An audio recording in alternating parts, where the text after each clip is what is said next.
ده الخط اهو المحفور، لسه هيتحط له سماد بتاع الخدمه الشتويه. وده الخط اللي اتردم زي ما شفنا في الفيديوهات السابقه، واللودر بيمسح وهو راجع.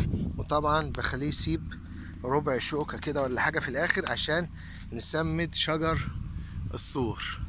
طبعا شجر السور زي ما اتفقنا احنا ايه، هو للاسف ده فضي من التراب او هم فضوه غلط يعني، لكن هيملى تاني ويقفل خالص. ورجعنا اهو السور، رجعنا القماشه تاني اللي اتشالت، ورجعنا الجريد تاني. اتمنى ان محدش يشيله تاني عشان ما نعملوش تالت.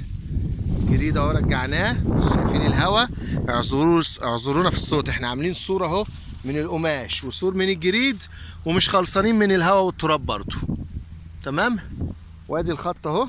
طبعا ساب لي ربع الشوكه دي عشان احطه بقى هنا يدوي، احفر في النص هنا يدوي بالعمال واحط الخدمه الشتويه اهو.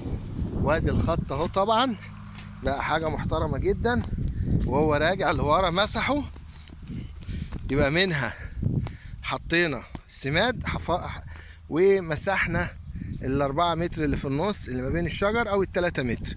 زي ما قلنا 500 شجره ثابتين في الفدان، 2 في 4 و3 في 3.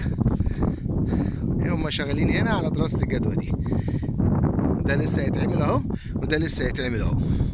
لكن الخط ده كده خلص، عينه وهم يكملوا ان شاء الله. مع السلامه.